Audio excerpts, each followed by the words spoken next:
My Burbank Talks presents another edition of The Week That Was and The Week That Will Be, a weekly podcast featuring highlights and commentary on local events and issues taking place right here in Burbank.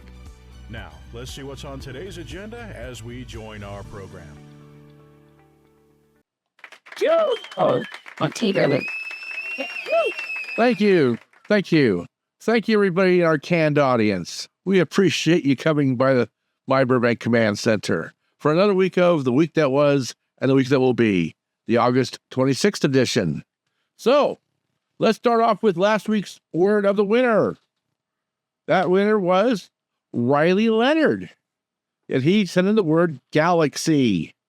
And of course, when you send in the word of the week, you win a $25 gift certificate to Hill Street Cafe, located on Glen Oaks.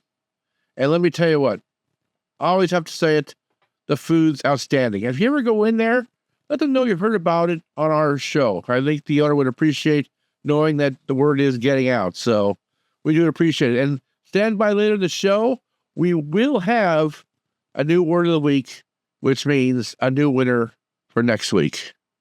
Also, remember to like and subscribe to our channel. Real simple things to do. Doesn't cost you a penny. And if you would like to spend a little money, think about a channel membership. That would really help us and keep bringing you great content. So that's up to you. But the like and subscribe is a real important thing because, once again, YouTube sees that stuff and will then keep recommending the channel to more and more people. So we do appreciate that. Also, if you want to get our Meet the Candidate series, make sure you email us at news@myburbank.com. If you're a candidate and are going to appear on the Burbank ballot in November, we'd love to do a podcast with you. We don't care which party you're from or which race you're running for, but we'd love to get you on just to talk about you and let people get to know who you are. So once again, that's news@myburbank.com. Send me an email. We'll get you on the air. We just had Annie Markarian, who's a school board candidate. She just did a recent podcast that's up on the site now. So you like to get to know Annie? Good time to, when you know the show, of course, click over there and listen to what she has to say. Let's move on to last Tuesday. So last Tuesday, we did the Ask the Mayor show from a Burbank bus. And we had a special guest, David Kriske, who I call the traffic guru. And he's somebody who, it's amazing how much transportation there is in Burbank in all different forms. Safer streets, all the Burbank bus system, all sorts of things. David Kriske knows every answer. This was the most ambitious show we ever did. And the mayor asked us to do it on a Burbank bus. And we did it on a Burbank bus. And it was, I think, a very good show. It's up online now. Once again, when you're done with this show, of course, then turn over there and take a look at it. I want to also make sure that I thank Dick Dornan for the amazing, great camera switch he did on the show, and Austin Gephardt, who did the amazing work on setup and logistics. He was our technical director, basically. So, once again, all subjects were on the table. Nothing was dodged. We didn't edit it. We didn't cut it. Anything else. It's a straight show, about an hour and 20 minutes long, dealing with only Burbank transportation. So give it a listen. I think, or watch it, of course, on YouTube. So I think you'd enjoy it. So Wednesday, they had a police commission meeting. And some of the things they talked about were they're getting license. We're talking about the license plate cameras. And they're now using them. They've gone from 3 to now 17, and they're going to install an additional 34. So that means there's going to be close to 50 cameras out there who can read license plate numbers. Now, what's the benefit of that? If your car is stolen and you get it called in right away, that license plate goes into the system, and not only, of course, in Burbank, but all the cities that do have the technology, and any camera that's sitting on a light pole somewhere and picks up that car and that license plate, they get an alert right away.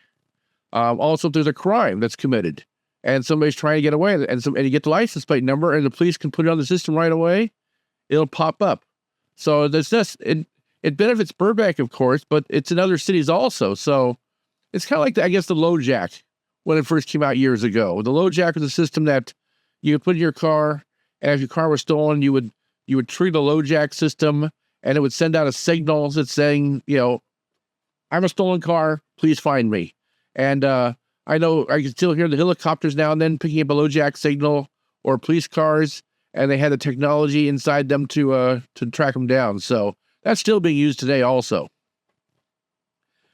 They brought up the homeless policies. And I was a little, once again, so I'm waiting. I'm still waiting for the report from Burbank Police about the homeless incident in North Hollywood that Paul Krikorian decided to publicize and bring up and basically throw Burbank under a bus.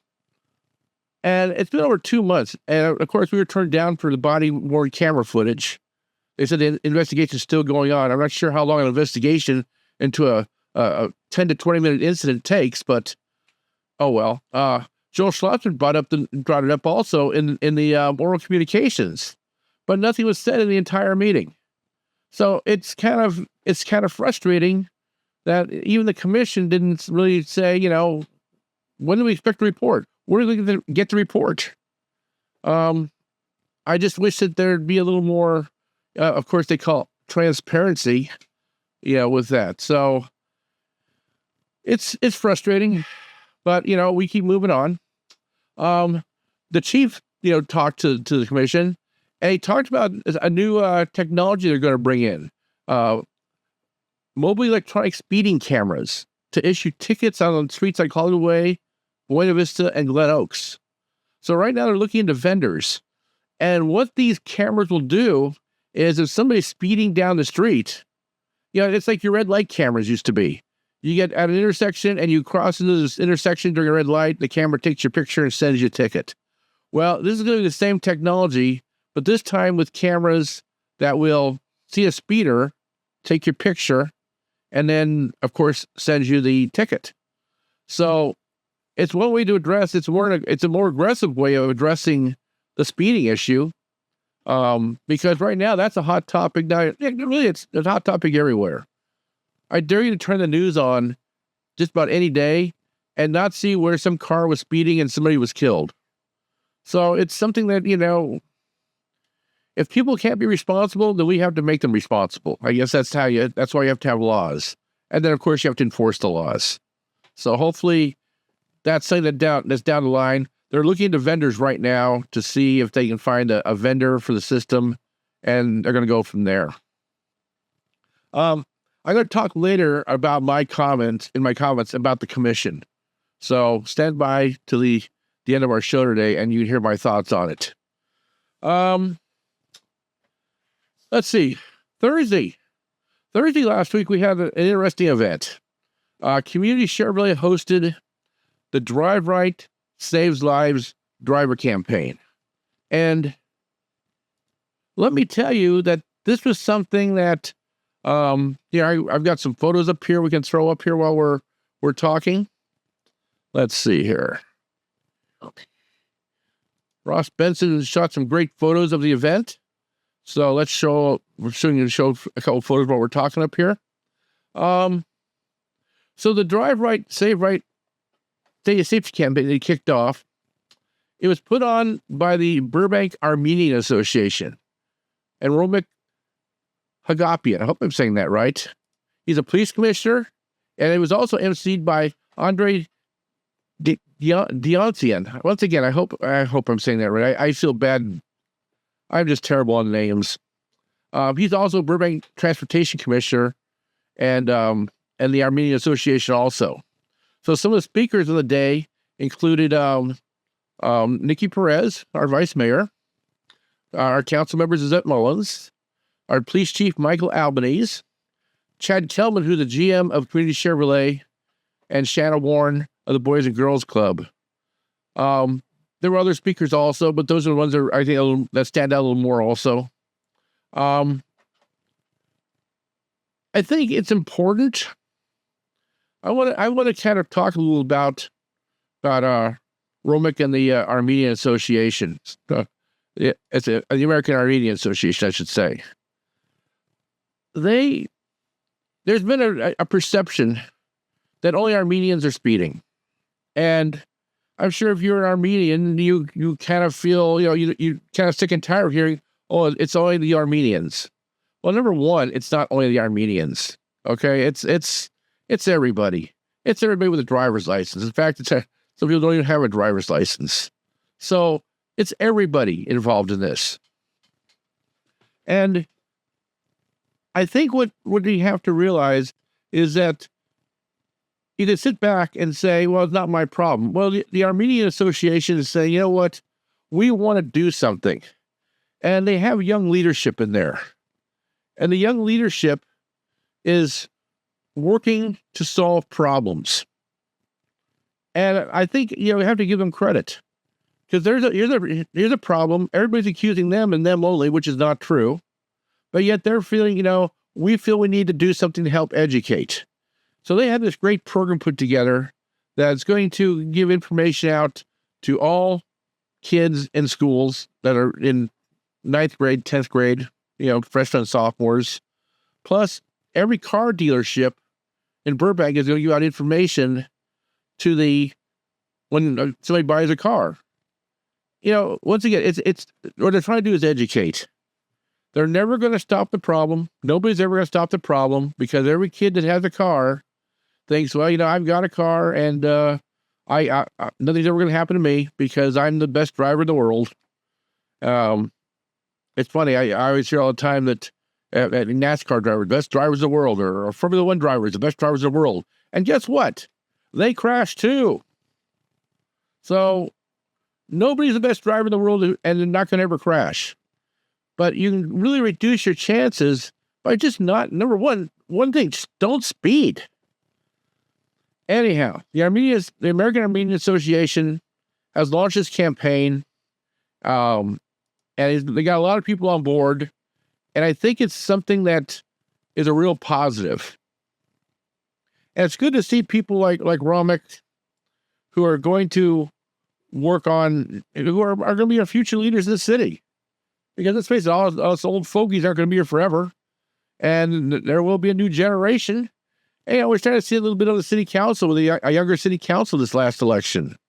And I think they're doing a great job. And I think, I think the city's in good hands. But it's good to see people stepping up and wanting to do things that will be positive in the future.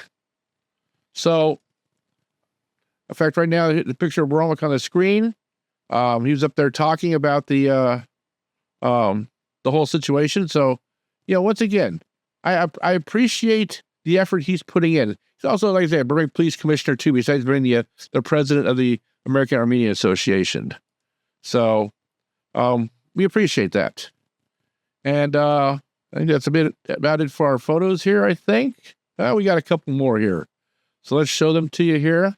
Once again, a lot of people there trying out the campaign.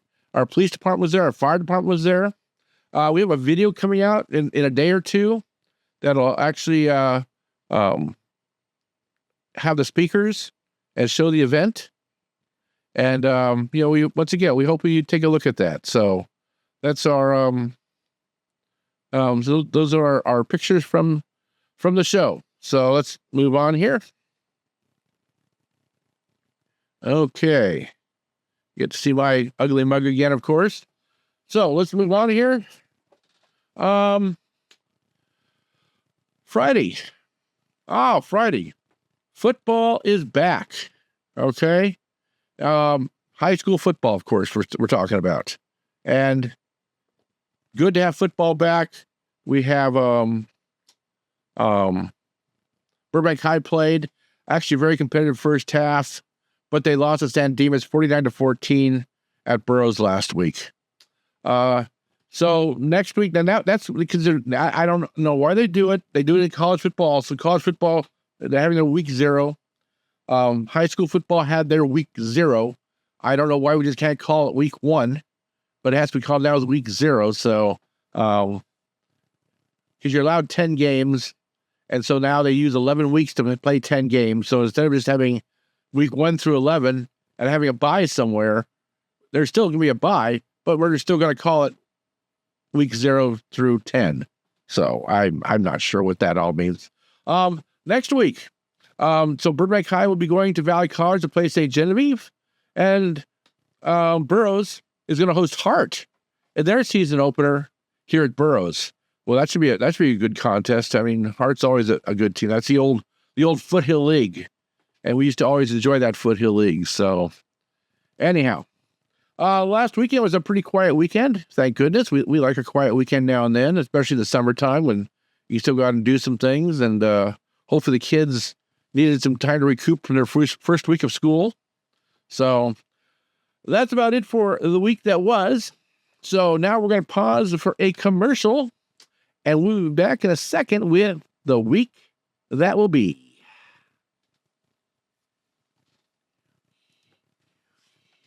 Enjoying the show right now? Thinking you may want to do your own podcast? Bible Rate Talks is renting out our podcast studio on an hourly rate. You can do audio podcasts or both audio and video, and even bring in guests to talk with. We will help you get set up on podcast platforms and start a YouTube channel, and we can edit your productions to make you look and sound your very best. If you are interested, please drop us an email at studiorentals@myburbank.com. That's studiorentals@myburbank.com, and we will get back to you. Now, back to our show. Okay, back with you again. Craig Sherwood here with the week that will be, because the week that was is gone. It's now part of our recent history. So once again, we join you from the My Burbank Command Center, and appreciate you listening, either on the whatever podcast platform you're listening on, or of course, watching us on YouTube. So thank you very much, and we do appreciate it. So let's move on here. On Monday, today, of course, the Burbank Community Goals Committee, they're meeting at 6 p.m. at the Community Services Building. Now, mostly it's just a review of past items, and there's really nothing new on their agenda, but they are having their meeting. It's nice that only one meeting today instead of the usual 2 or 3 or 4 meetings at the same time. So at least they're figuring all that out finally. Tuesday, the City Council will meet at 6 p.m. at City Hall. And on the consent agenda, okay, one thing they're going to do is, and once again, we've got some great pictures for you here of this. They're going to be approving playground park projects for Brace, Maple, and McCambridge parks. So very much important. So I think we're going to see a couple of pictures of what Brace Canyon Park is going to look like with the new playground equipment.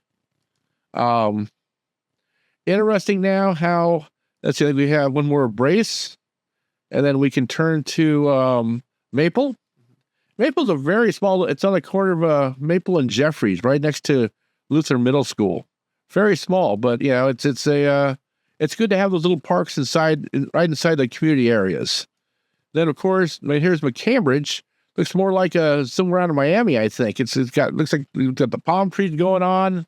It's got the ocean colors, everything else. Interesting now, they never use sand anymore. It's some kind of a synthetic ground that when you fall on it, you bounce. You know, I guess they've proven it won't, you can't break legs and arms, everything else, and break bones easily. Plus, people can't put razor blades in the sand anymore. I mean, there was a problem back, 20 years ago. People used to put stuff in the sand. So I thought that was always just a bad choice. But these are some shots of what McCambridge is going to look like. So once again, it kind of looks like it belongs to Miami, I think. Anyhow, let's get back here. What else are they going to be doing? They're also going to approve a contract to upgrade the lighting at Schaefer Field. Now, let me tell you what. Being an ex-baseball coach, it's Burbank. You don't realize how lucky you have it to having baseball fields with lights. You don't have that really anywhere else. All the little leagues and all the places now, a couple here and there have it. But I know when I used to coach high school, it was always, people were always like, wow, you guys have lights, And years I coached at Crespi, we'd go play somewhere for a night game and kids would be excited. I go, what's so exciting? He goes, never played our lights before. So kids in Burbank have an advantage. In fact, when I used to coach here in Burbank, I used to schedule as many games as possible at nighttime because I knew it was an advantage for us because others didn't have didn't have lights. And so I figured those kids, and so we'd see kids getting balls, the ball would get hit pretty high and they'd lose the ball above the lights and it would benefit us. Of course, when I was at Burroughs, they wouldn't let me play a lot of night. They wouldn't let me play league games at night. So there was another one of their, who knows what things. I get off that. Anyhow, I think it's a great thing that we're actually updating those. I think we've already updated the lights at McCambridge. I think we've done all of 2. I think Musco lighting, which basically means you can control the lights on an app on the phone.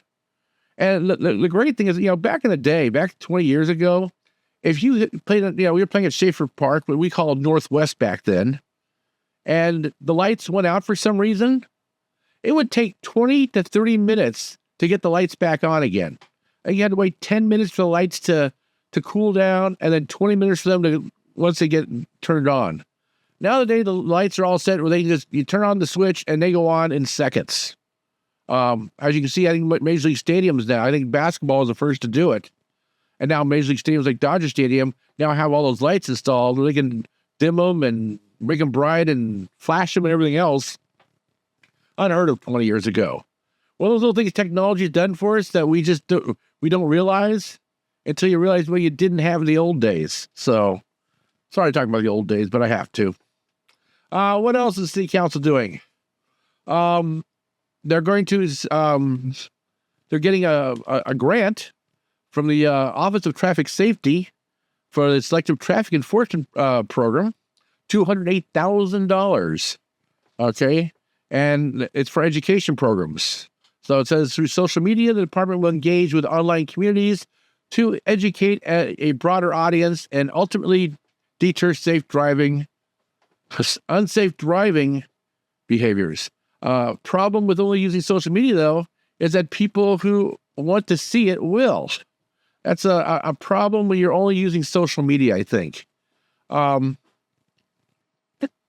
If, as an example, I don't use Facebook. I don't use TikTok. I don't use Instagram. There's a lot of things I don't use. So I will see that. But on the other hand, if you're only watching things through social media and they're only putting on social media, who are the people who are going to see it? It's the people who chose to follow them, not your average person in the public. Okay, a lot of people don't follow the Burbank Police Department. A lot of people don't follow my Burbank. I don't know why. I think you should always follow us, of course. But I think they should also get this stuff out to the news media, because people will watch the news who don't watch Facebook, who don't watch Instagram, who don't watch TikTok, who don't watch X. So I think it's important to get out to the news media also, not just doing social media. What else here? They're going to approve approximately $4 million for the Providencia Sewer Improvement Project, Phase 2. It's required sewer system master plan project to increase sewage conveyance capacity to accept flows from approved and anticipated development projects in the downtown Burbank district. Because of agencies not having correct records, this is what I find it interesting. Because a lot of agencies didn't have correct records. This is supposed to be completed in July of 2023. And the utility conflicts include 2 parallel abandoned Southern California gas lines, an abandoned private sewer lateral, a live fiber optic line, Burbank Water and Power electrical conduit, and most recently a live 20-inch oil pipeline. So I think it's hilarious that they how do I say it? If you were digging at home and you hit a pipeline or something, you're in all kinds of trouble. Of course, they don't want to do that either. But, you should check with, of course, government agencies to see if there's anything below the ground. Well, it seems like the government agencies aren't doing a good job of putting down what's underground, because when Burbank went to make this sewer system, they're finding all these pipes that are underground that there are no records of.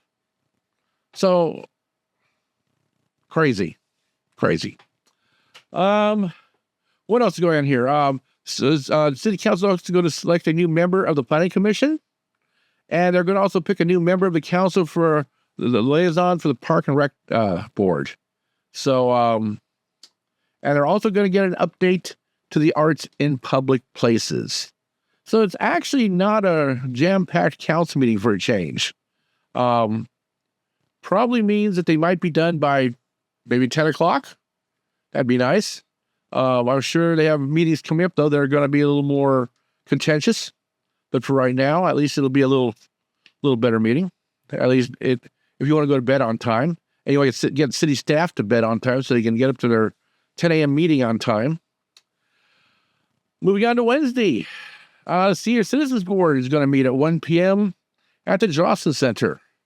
And they've got a big event coming up. It's the 55 and Beyond Resource Fair. Good idea. I know the library just put on the media fair at Woodbury, and it was very well populated. And once again, this is another fair coming up for people 55 and older to go over the resources that they have that they probably don't know about. Not only in Burbank, but I'm sure there's going to be private companies there to talk about their resources too.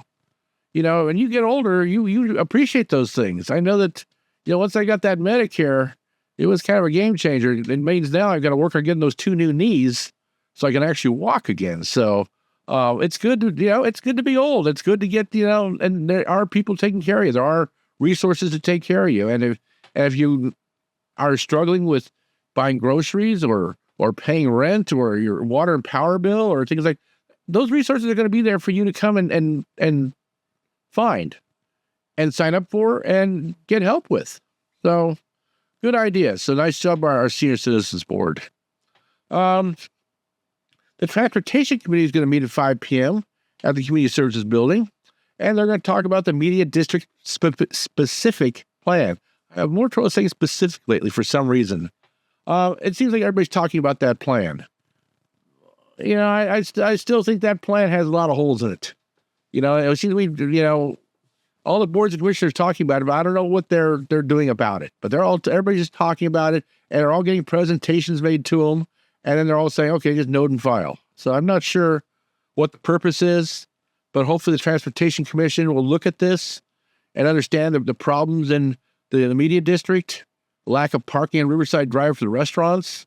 You're going to have the BRT bus line going down Riverside Drive. Will Riverside Drive be changed to a one-lane street like Verdugo to accommodate bicycles and things like that? There's a lot of things that they can do in the area. What about Riverside Drive? Riverside Drive going down from Alameda to Clybourne. A lot of areas. You look at the signals. They had lots of problems with signals at Alameda and Olive, trying to get them so people at first when they put them in, a lot of accidents. They fixed that problem now, but there are a lot of waits there sometimes too. If you want to cross the street, it takes forever. So some of them are going to be, hopefully the Transportation Committee looks at some of that stuff. Looks at bicycles, pedestrians, and autos. So we'll see how that goes. So Thursday, there is going to be what's Thursday? A community. Yep, that's right. I said it. That's right. Yep, community. And what does that mean? Oh, that means that's our word of the week. And the word, of course, is community. And so, if you made this part of the show, and of course, if you do, we always appreciate it. It's sad we have to bribe you by a word of the week to get you to watch this far. But if you are watching the show or listening to the show and you hear and now you know the word community, send an email to us at contest@myburbank.com, and we will pick a winner like we do every week, and they will win that $25 gift card to Hill Street Cafe. And let me tell you what could be better than that? Someday you feel like a nice little meal, either by yourself or with a friend. If you go with a friend, you put the $25 gift card towards your entire meal. And then you guys eat cheaper and just split the bill or something. So it's a good idea. It's fun. And once again, the word, of course, is community. I just had to say the word so I could hit the thing again. Anyhow, there's a meeting on Thursday for the proposed downtown Burbank parking management plan from 6 to 7:30 p.m. at the Community Services Building. The meeting will be at 6 o'clock, and it's basically to learn and provide feedback about the development of the proposed downtown Burbank management plan, specifically the on-street parking spaces on Stafford Boulevard. The final version will be presented at an upcoming city council meeting at the end of 2024. So, do you like the one lane on Stafford Road? Do you want to go back to 2? Do you want to take out the lane on Stafford Road? So there'll be more parking. Now, if you get my opinion, for all 35 cents it's worth, I'd like to see a little more handicap parking on Stafford Road. I think those are the people who actually need the parking close to businesses. And, other people can, park in the parking structures are all free to park in. And you walk a block. A handicap's a little different. So I'd like to see a little more handicap parking on Stafford Road. I guess, of course, that's my take, being the guy with no knees. Anyhow. So stop by, listen to the presentation, make some comments. Let's move on here. Well, you know what? All we have left is one thing, and one thing only. And that, of course, Craig's comments. So,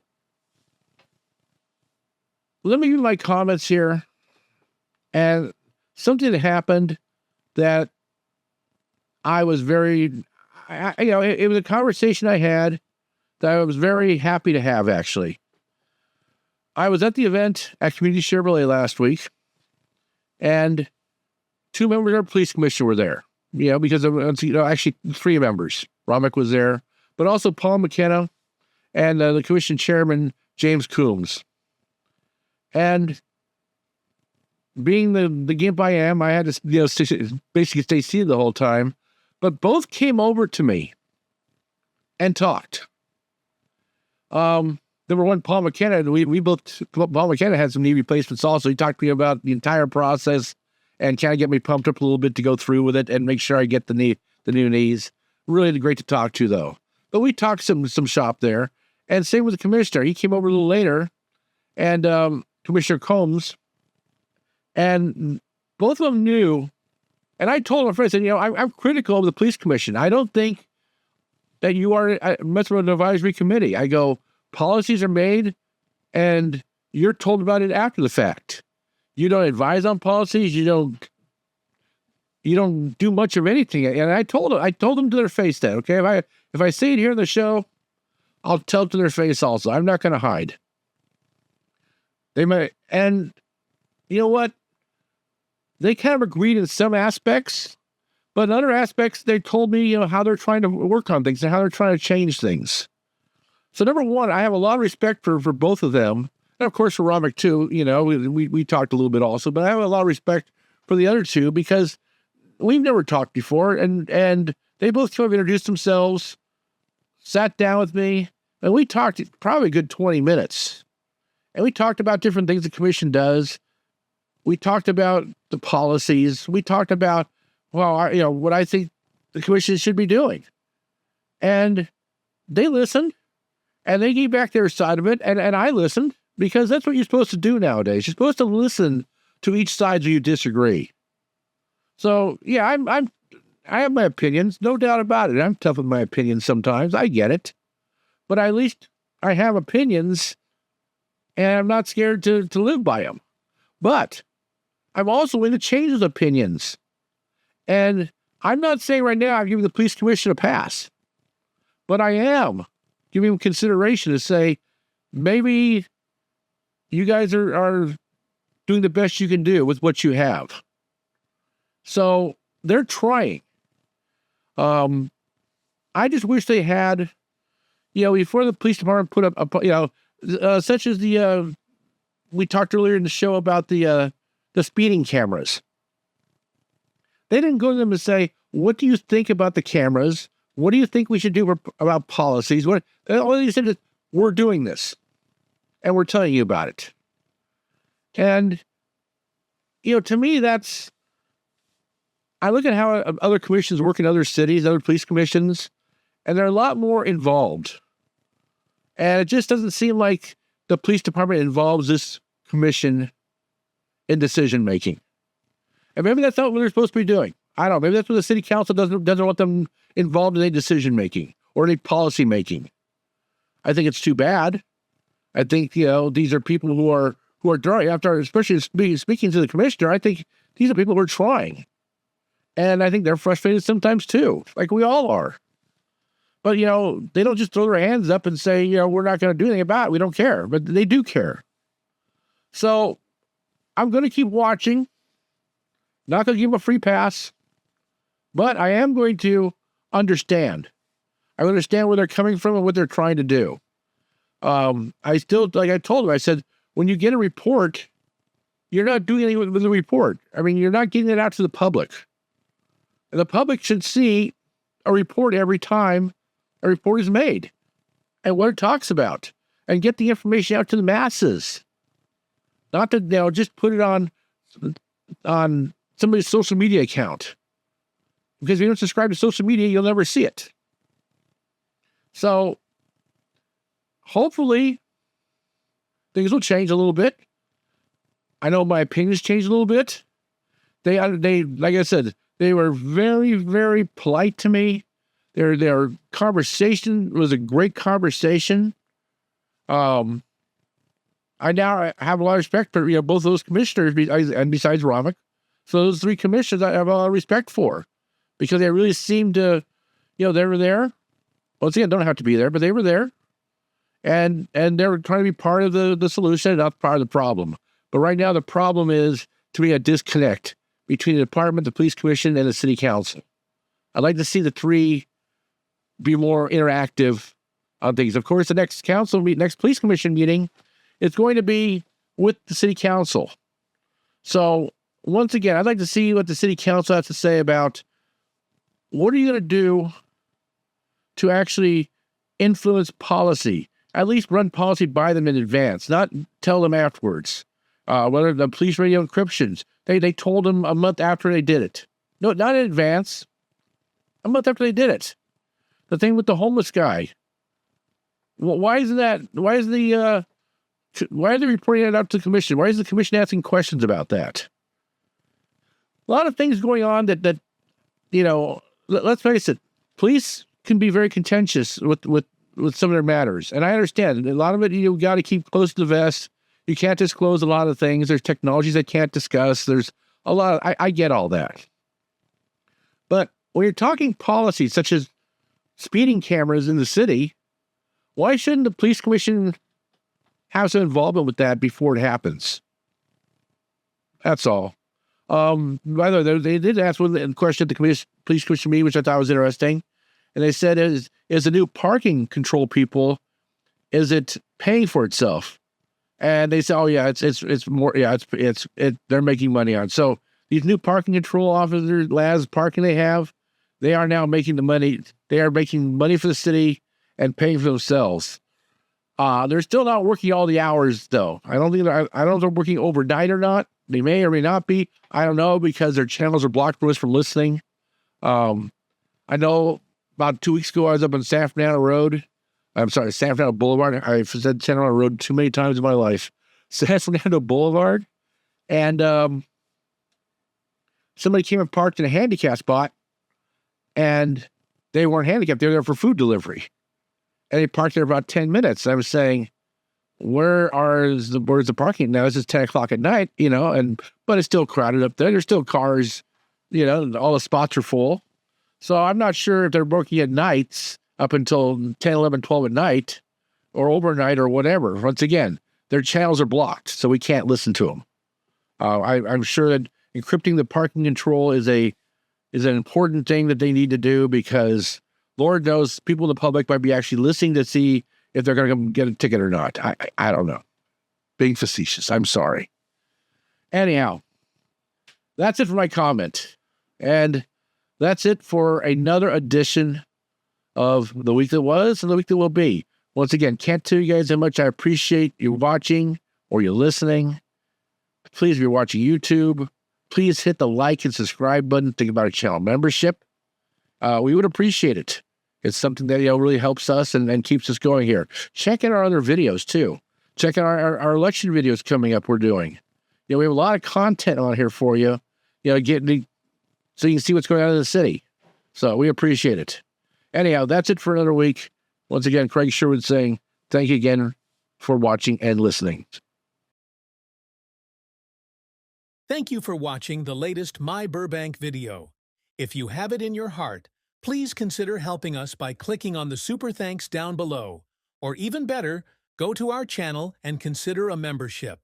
Your support is what keeps My Burbank going strong.